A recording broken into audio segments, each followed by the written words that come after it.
Graça e paz, irmãos, que bom estarmos mais um domingo de volta com a nossa escola bíblica dominical, né, a nossa EBD, que ainda se encontra de forma virtual, de forma online, diferente dos nossos cultos, né, que graças a Deus voltaram no domingo passado a serem cultos presenciais, embora ainda estejamos fazendo a modalidade presencial e também online, né, por conta de alguns irmãos que ainda não podem estar conosco, por fazerem parte, né, do grupo de risco, alguns que são idosos, então temos tido esse cuidado. Mas a nossa escola bíblica dominical, ela tem estado aí todo domingo, já há mais ou menos, pelo menos aí uns 3 meses, nós estamos aqui todo domingo, trazendo então conteúdo, estudando, né, a nossa revista. Eu sempre faço questão de mostrar a revista que nós temos estudado, né, a revista Expressão, que tem como tema é tudo sobre Jesus, Cristo revelado e anunciado no Antigo Testamento. Então, esse foi o tema que Deus colocou no nosso coração para que nós pudéssemos estar estudando ao longo, né, desse ano. E nós estamos caminhando aí, e eu devo confessar que esse conteúdo, essa revista, né, esse tema que nós temos estudado, é um tema que tem trazido muita alegria no meu coração, principalmente por conta de algumas pessoas ainda não terem o entendimento, né, da importância do Antigo Testamento para a nossa vida, a importância do Antigo Testamento revelando Jesus Cristo como Messias, como Senhor, como aquele que deveria vir para poder redimir, para poder salvar, né, o seu povo, para salvar a sua igreja, os seus eleitos.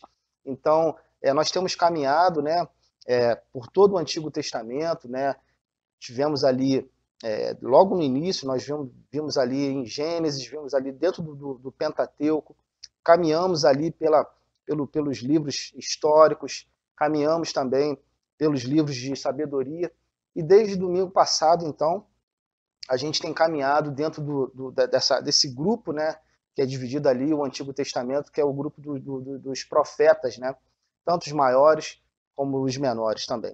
E hoje, irmãos, a gente continua, né, a gente entra na nossa lição 10, falando então de Jesus, o guerreiro ensanguentado. Daqui a pouco nós vamos ler o texto, né, eu peço que você já pegue aí a sua Bíblia, esteja com a sua Bíblia, esteja também com a sua revista, para que a gente possa então juntos caminharmos dentro desse grande estudo sobre a vida de Jesus, sobre Jesus sendo anunciado no Antigo Testamento.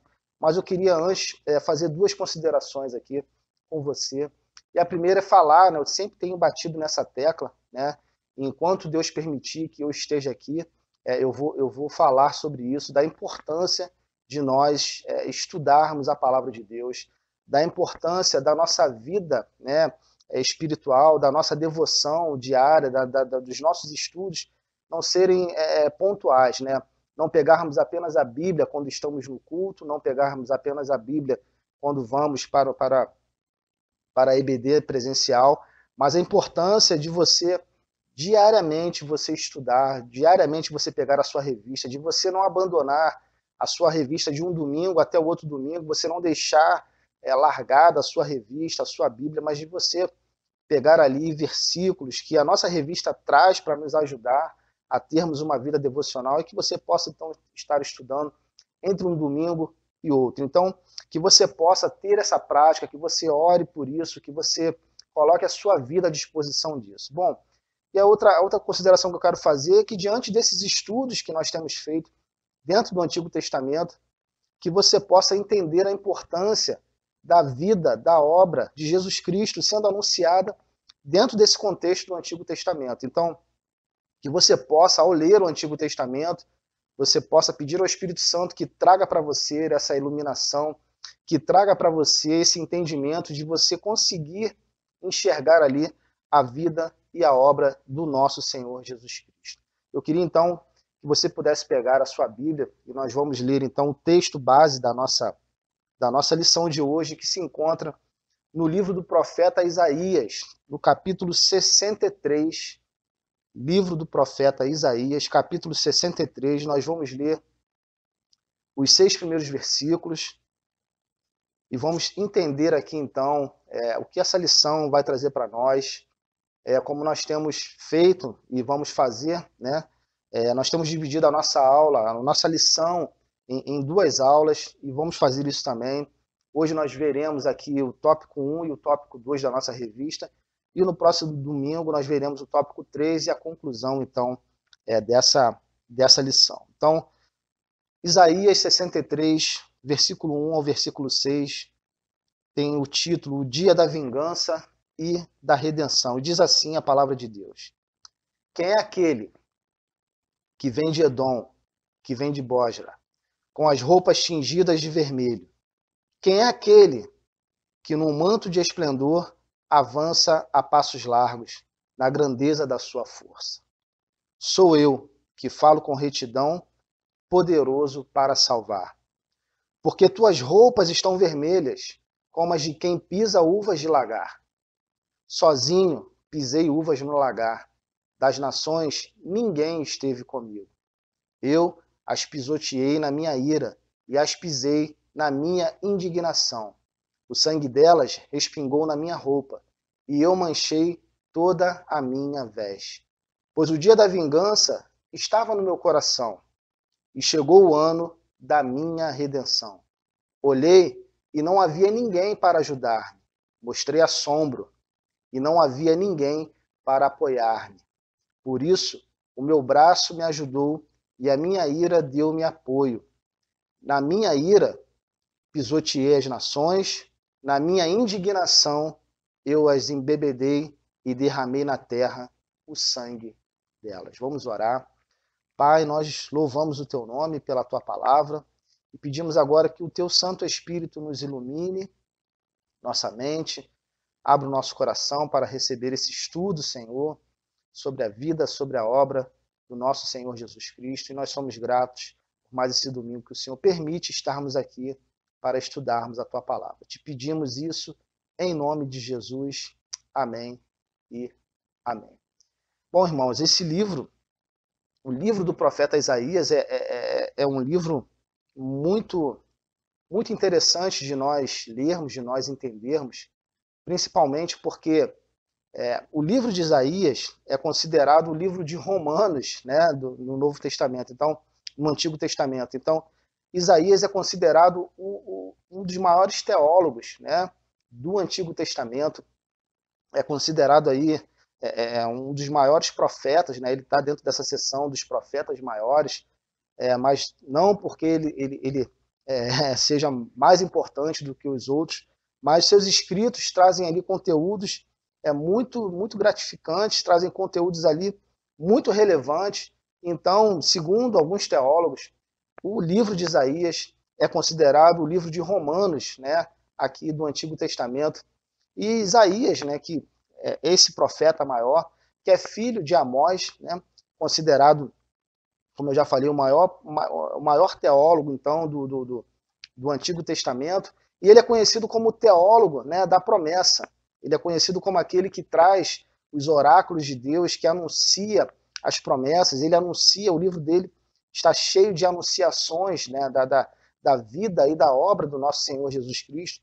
E é interessante, irmãos, a gente entender, né, antes de nós entrarmos na lição, antes de entrarmos no texto, eu sempre gosto de trazer esse contexto do livro que nós estamos estudando, porque é interessante que alguns teólogos vão dizer que o livro de Isaías ele é dividido em duas partes. Então, do capítulo 1 ao capítulo 39 e do capítulo 40 ao capítulo 66. Né? Então, eles vão ali dizer que do capítulo 1 ao 39, o livro de Isaías ele vai trazer uma palavra de julgamento.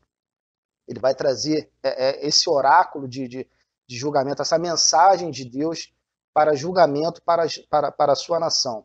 E já do versículo do capítulo 40 ao capítulo 66, né, é considerado ali que ele vai trazer consolo. Então, é uma palavra de esperança. Então, é dessa maneira que o livro de Isaías ele está dividido, né, entre julgamento e consolo. E a gente percebe aqui, né, nesse capítulo 63, nesses primeiros versos que nós lemos agora no início, que ali tem uma palavra de julgamento, mas também uma palavra de consolo. E a gente vai daqui a pouco entrar ali mas é importante nós entendermos que Isaías ele foi muito relevante para a sua época, para o seu contexto, para a sua... Ali, ó, quando ele escreve, ele é um profeta do século 8 a.C., e o seu ministério se dá ali entre os anos de 740 a 700 a.C. Então, esse é o contexto do livro de Isaías, e é interessante que quando Isaías ministra, né, dentro do seu ministério ali, o tempo que ele ministra dentro de uma condição muito difícil, porque o Império Assírio estava ali dominando, né, a nação de Israel, então havia ali um domínio do Império Assírio, e é nesse contexto de dificuldade, é nesse contexto do que o povo de Israel está enfrentando essas dificuldades, que o profeta Isaías, então, ele vai ministrar essas porções aqui para nós, e é dentro desse contexto de dificuldade, de exílio, que a gente vê, então, o profeta trazendo palavras de consolo, fazendo anunciação do Mestre, fazendo anunciação de Jesus, trazendo consolo para o seu povo, trazendo consolo para a sua audiência, trazendo consolo. Então, é nesse contexto. E é interessante, se você pegar o livro de Isaías para ler, a gente vai ver que há uma palavra-chave ali que Isaías vai trazer dentro desse livro, que é o Santo de Israel, a expressão o Santo de Israel. Né? Essa palavra é tão importante para o profeta Isaías, que do capítulo 1 ao capítulo 39, o Santo de Israel, nós vamos ver ali 13 vezes. Né? E no capítulo 40 ao capítulo 66, nós também vamos ver essa expressão, o Santo de Israel, mais 13 vezes. Então a gente tem aí essa expressão, o Santo de Israel, dentro de todo o livro, né, do profeta Isaías, 26 vezes. Então a importância, né, que Isaías entende e vê o Senhor Deus como o Santo de Israel. Então essa é a palavra-chave do livro de Isaías.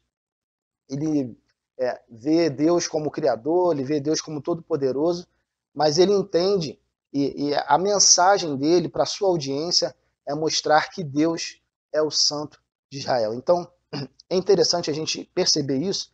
Eu queria que você pudesse pegar a sua revista aí, lá na lição 10, na página 47, nossa lição 10, que traz aí Jesus, o guerreiro ensanguentado.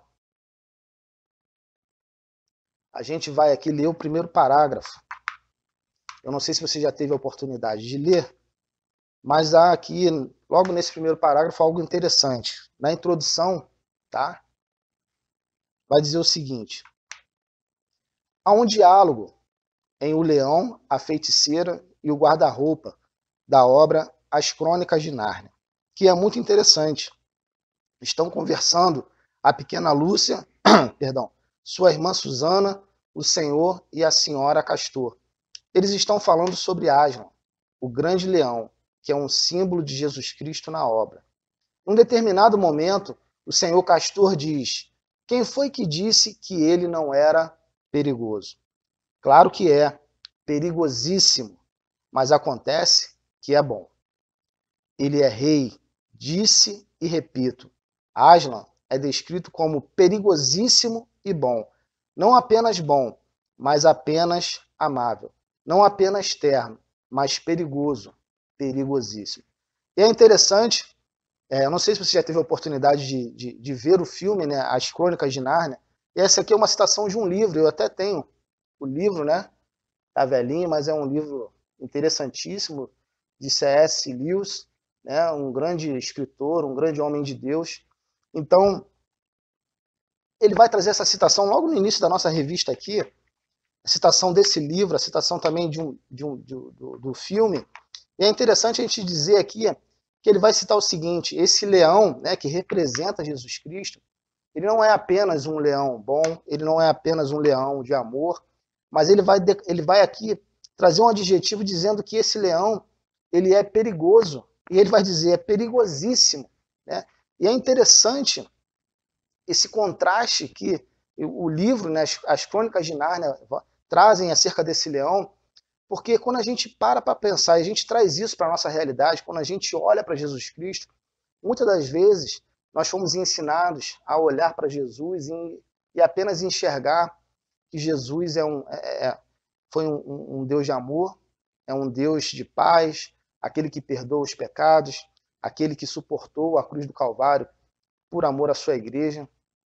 Mas a grande verdade é que tudo isso é uma verdade.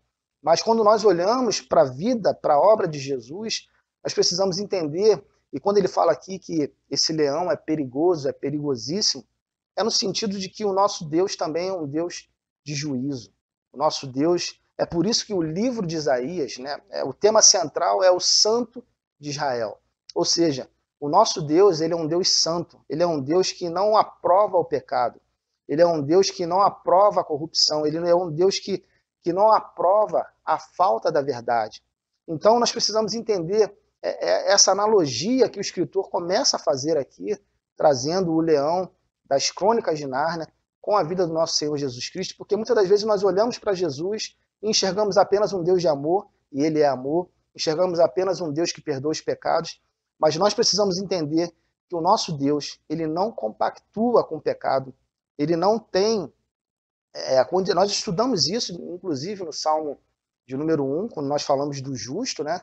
E a diferença entre o justo e o ímpio, mas nós temos um Deus que é um Deus guerreiro, né? E é como essa lição vai trazer para nós o tema, Jesus, o guerreiro ensanguentado. Então nós vamos dentro do texto, né, de Isaías 63, entender o porquê que o autor da revista, ele traz essa analogia com o leão das Crônicas de Nárnia, com o leão que é simbolizado nosso Senhor Jesus Cristo. E é interessante que quando a nossa revista traz esse texto aqui para nós, lá em Lucas, peço que você abra rapidamente, Lucas no capítulo 2, no versículo 34, Evangelho de Lucas, capítulo 2,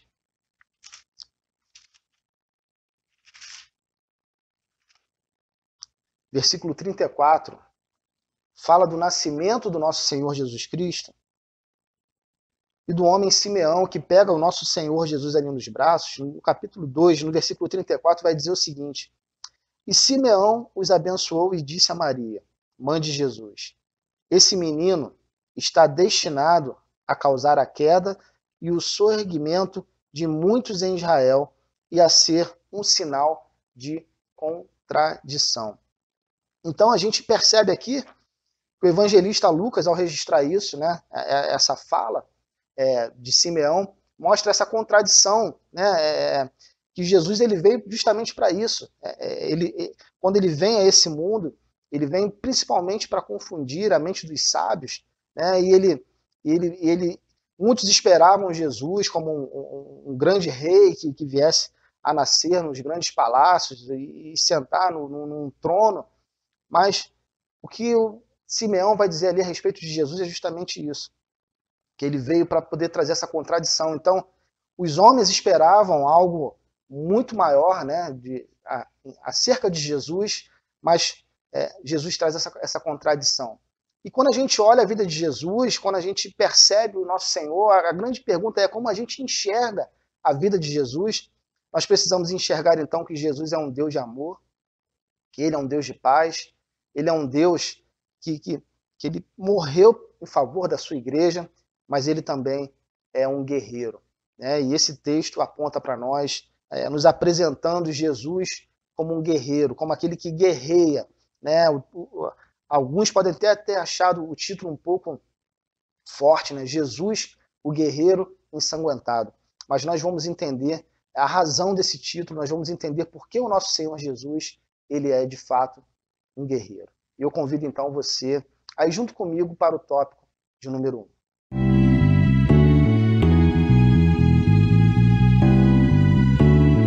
Bom, irmãos, a gente chega então no tópico 1 e a gente vai aqui já mergulhar no nosso texto, né, dentro do capítulo 63, e hoje a gente vai se deter nos 3 primeiros versículos.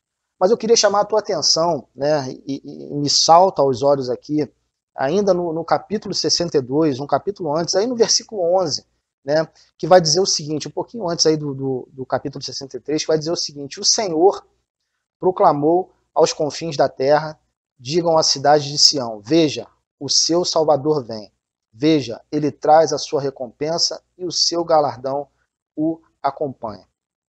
Então a gente percebe aqui, dentro desse contexto aqui do livro de Isaías, que nesse versículo 11 há uma promessa, né, de que o Salvador vem ali da filha de Sião. E é interessante que já no capítulo 63, Isaías vai registrar aqui duas perguntas, né? Ele vai dizer: quem é aquele que vem de Edom, que vem de Bosra, com as roupas tingidas de vermelho? Então, aqui está a primeira pergunta que Isaías vai colocar. E ele vai dizer: quem é aquele que num manto de esplendor avança a passos largos na grandeza da sua força? E ainda no primeiro versículo, há uma resposta a essas duas perguntas. E a resposta é a seguinte: sou eu, que falo com retidão, poderoso para salvar. Então há algumas palavras aqui que nós precisamos entender e que saltam aqui aos nossos olhos. Primeiro que, né, dentro dessa pergunta ele vai dizer: quem é aquele que vem de Edom? Então, essa cidade aqui, essa nação de Edom, né, na verdade a nação de Edom, representa os inimigos de Deus, né? Representa ali os edonitas, que representam ali um povo que era contra as coisas de Deus, um povo desobediente, trazia ali uma nação que representava ali orgulho. Então, quando ele diz ali: quem é aquele que vem de Edom e que vem de Bosra, né? Então, essa cidade aqui, Bosra, é uma cidade da nação de Edom, que vai trazer essa representação de uma cidade ímpia, de um povo ímpio, de um povo que não se voltava para Deus, de um povo que não obedecia aos oráculos de Deus, né? E ele vai dizer: quem é aquele que vem de Edom, que vem de Bosra, com as roupas tingidas de vermelho? Então, essa cidade aqui, essa nação de Edom é uma nação que traz aí os descendentes de Esaú, né, que é irmão de Jacó. Então, representa então esse povo ímpio, representa então esse povo orgulhoso que estava se voltando contra Deus. E o texto vai continuar e vai trazer aqui a seguinte pergunta, né? Quem é aquele que num manto de esplendor avança a passos largos na grandeza da sua força? E é interessante que na primeira pergunta ainda vai dizer que essas roupas, né, desse homem que vem, elas estavam ali tingidas de vermelho, né? Como eu sempre gosto de fazer, eu tenho aqui as duas versões da Bíblia, né? A gente está lendo aqui na NVI, mas eu gosto sempre de lembrar que a nossa revista, ela possui, então, ali alguns tópicos da revista Almeida, da ARA, né? Almeida Revista Atualizada. E ele vai dizer o seguinte aqui no versículo 1. Quem é este que vem de Edom, de Bosra, com vestes de vivas cores? Então ele já muda aqui a palavra. Que é glorioso em sua vestidura, que marcha na plenitude da sua força. E a resposta é: sou eu que falo em justiça, poderoso para salvar. Então é interessante que ele vai, né, Isaías vai trazendo ali algumas palavras, né, que nós precisamos entender. Edom, então, uma nação ímpia, uma nação orgulhosa. Ele vai dizer que esse homem está vindo dali, e ele vai dizer que esse homem, então, ele traz as suas vestes respingadas de vermelho, né? Aqui na outra versão vai dizer que essas vestes trazem ali vivas cores, e essa representação de vivas cores, ou que vai trazer aqui para nós, tingidas de vermelho, representa ali então o sangue desses inimigos, o sangue desse povo ímpio que se voltou contra Deus, que trouxe no seu coração esse orgulho contra Deus. Então, é óbvio que o texto, a nossa lição, ela já, no título ali, ela já coloca Jesus, o guerreiro ensanguentado. Então fica claro que esse texto é um texto messiânico, é um texto que aponta para a vida de Jesus como aquele que é o guerreiro, como aquele que vai lutar, como aquele que entra numa nação ímpia, e ele então luta contra esses ímpios, contra esses orgulhosos que se voltaram contra Deus. E esse texto vai trazer algumas expressões fortes, né? Porque é interessante que quando Jesus volta, né, a representação aqui fala de Jesus, que quando ele volta as suas vestes estão manchadas de vermelho. Mas esse sangue que traz ali nas vestes de Jesus não é o seu próprio sangue, mas sim o sangue dos ímpios, sangue daquela nação ali, daqueles homens que Jesus foi ali então guerrear, que Jesus então, o guerreiro, né, ele foi ali batalhar, e ele sai dali vencedor. E é interessante que a gente vai ver mais à frente que ele pisa nessas nações, que ele pisa, né, vai comparar ali a um lagar de uvas, que ele pisa então nas uvas. Então, essa representação de que Jesus, ele guerreia, de que ele volta com as suas vestes manchadas, mas não mais o seu sangue, não mais derramado o seu sangue, mas o sangue dos seus inimigos respingado, então, na sua roupa. E essa resposta é óbvio que aponta para Jesus, né? Ele vai dizer, sou eu que falo com retidão, poderoso para salvar, né? Talvez a pergunta é por que ele volta, né, com essas vestes manchadas, e a grande questão é que Jesus vai guerrear, e Jesus então, ele é o guerreiro, ele então volta com as suas vestes manchadas, mas não com o seu próprio sangue, e sim com o sangue dos seus inimigos, né? Então, talvez a grande pergunta que esteja na tua mente é o que então esse guerreiro fazia então ali na nação de Edom, naquela nação ímpia, por que ele precisou ir ali guerrear, e ele volta então, e volta de forma poderosa, vai dizer, sou eu quem falo com retidão, poderoso para salvar. A gente vai ver então no tópico 2 o que esse Salvador então, ele estava ali fazendo na nação de Edom, porque ele precisou ir a Edom para guerrear.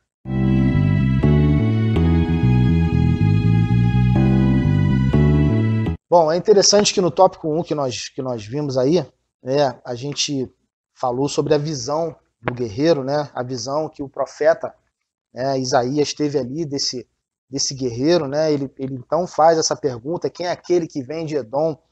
E ele continua aqui no versículo 2, né? Mas antes de entrar no versículo 2, aqui no ponto 2, as vestes do guerreiro, né? Isaías parece que ele tem um entendimento de que alguma coisa tinha acontecido, né? E vai dizer aqui, um dos detalhes importantes em Isaías 63 é o jogo de palavras entre os versículos 1 e 2.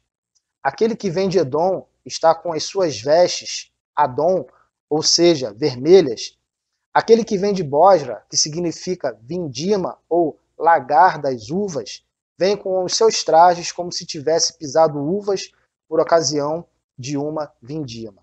O texto hebraico ainda usa uma palavra que mostra o profeta buscando uma explicação. Por qual razão o seu traje está vermelho? Por acaso você esteve num lagar pisando uvas tintas? Alguma coisa havia acontecido. Tratava-se de uma visão extraordinária e impressionante.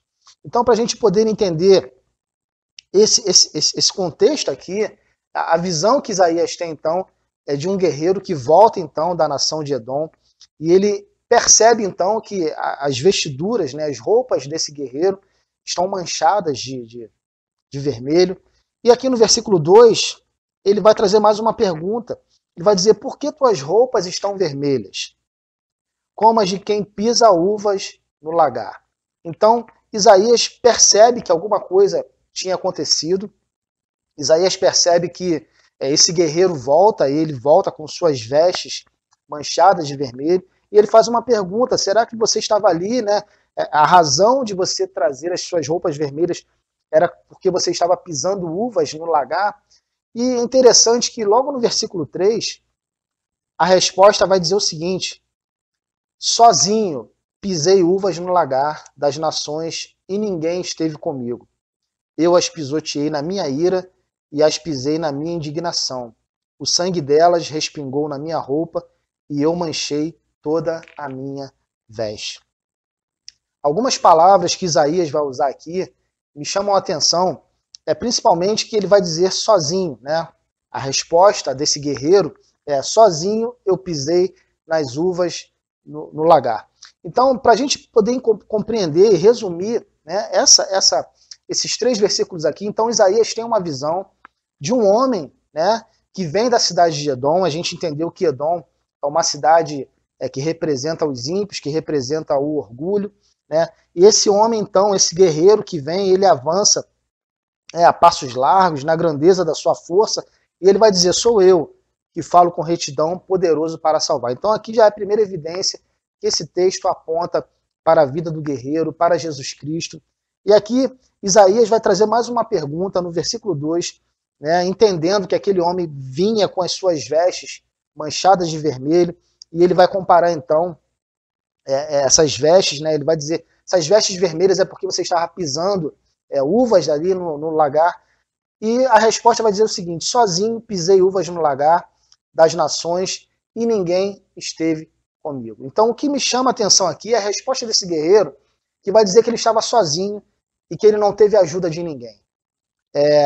Quando a gente traz isso, né, para a vida de Jesus, nós entendemos que Jesus ele enfrentou, né, o império das trevas sozinho. Ele não precisou de uma força externa, ele não precisou da minha ajuda, ele não precisou da tua ajuda para guerrear contra Satanás. Ele venceu a morte, ele venceu, ele ressuscitou ao terceiro dia, e ele então é esse guerreiro que guerreia contra essas nações ímpias. Ele é esse guerreiro que guerreia contra os povos que se voltam contra Deus. Então, os meus inimigos, os seus inimigos, também se tornam inimigos do nosso Senhor Jesus. E é interessante nós entendermos que não somos nós que precisamos guerrear, né? Existe alguém que guerreia pela minha vida, existe alguém que guerreia pela tua vida. Jesus, ele é o guerreiro. Ele é o guerreiro ensanguentado. Não mais o seu sangue, né, derramado, mas o sangue derramado nas suas vestes é o sangue dos nossos inimigos. É o sangue desses ímpios, dessa nação orgulhosa.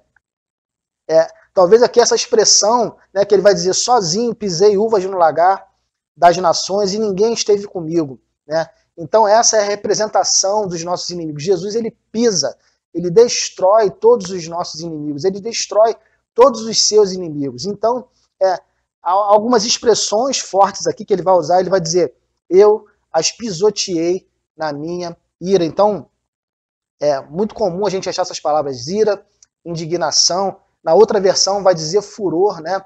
E entende-se ali a intensidade, né, da ira do guerreiro, a intensidade daquilo que Jesus sente contra aqueles que se voltam contra Deus, contra aqueles que praticam o pecado. Então é interessante esse texto, que ele vai dizer, eu as pisoteei na minha ira e as pisei na minha indignação.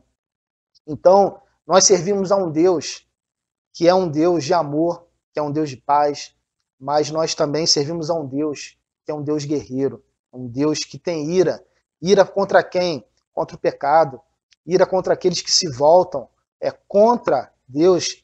Ira contra as nações que têm deixado de olhar para os seus preceitos, para os seus oráculos, de olhar para Deus e enxergar que Ele é Deus. Então, é contra essas pessoas, é contra essas nações que a ira de Deus vem. É contra essas pessoas que se voltam contra Deus que a ira do Senhor ela se apresenta. E ele vai dizer aqui, o sangue delas respingou na minha roupa e eu manchei toda a minha veste. Então, aquela pergunta que Isaías vai dizer aqui, né? Talvez aquele olhar que ele tem de não entender por que então as vestes, né, daquele guerreiro estavam manchadas de vermelho. Ele então vai responder aqui, o sangue delas respingou na minha roupa e eu manchei toda a minha veste. Não mais o seu sangue derramado, mas agora o sangue dessas pessoas, o sangue dessas nações, representando ali aqueles povos que se voltaram contra Deus. Então a gente começa a entender que o nosso Deus é um Deus guerreiro, que o nosso Jesus é um Jesus que não apenas tem amor, que não apenas perdoa pecados, mas que ele se volta contra o pecado, ele se volta contra pessoas que não olham para os seus preceitos, para os seus princípios. E esse talvez não, esse com certeza é o destino daqueles que não vão se voltar para o Senhor, que não vão estar ali olhando para Deus e reconhecendo Ele como o Senhor e Salvador de suas vidas. Serão destruídos, serão pisados, terão ali os seus sangues derramados. E eu quero apontar então, caminhar então, para a nossa conclusão desses 3 primeiros versículos da nossa lição.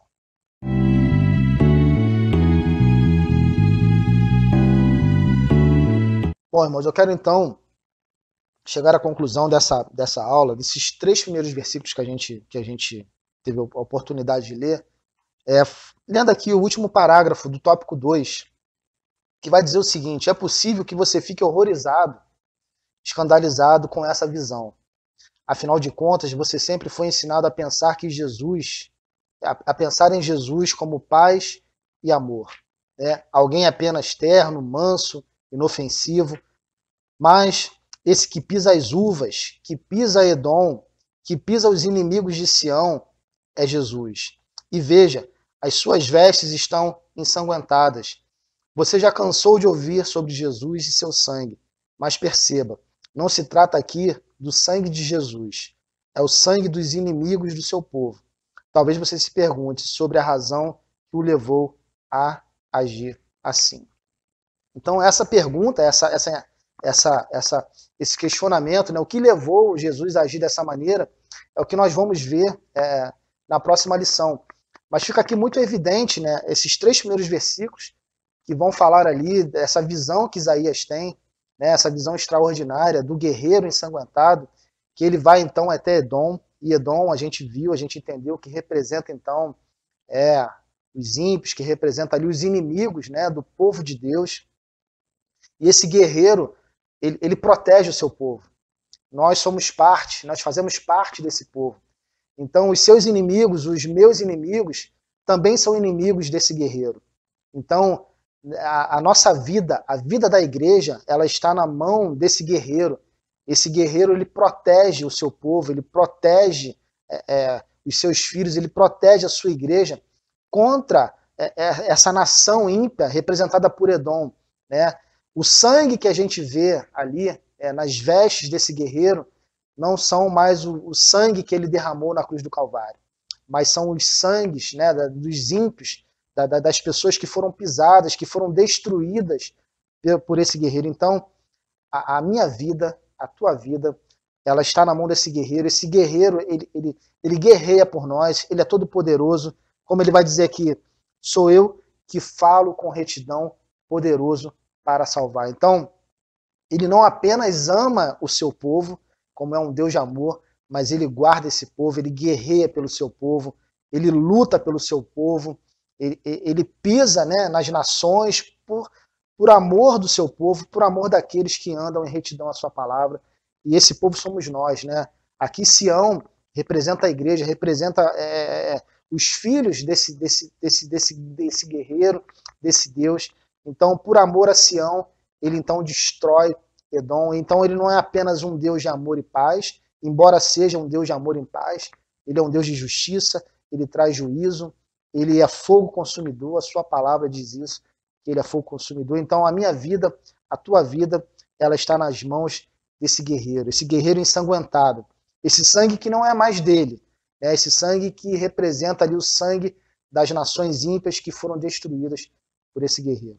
E a gente vai ver então na próxima aula a salvação que esse guerreiro traz para o seu povo, para a minha vida e para a sua vida. Eu desejo a você uma boa semana e que semana que vem, se Deus permitir, possamos estar aqui estudando a sua palavra. Graça e paz e até domingo.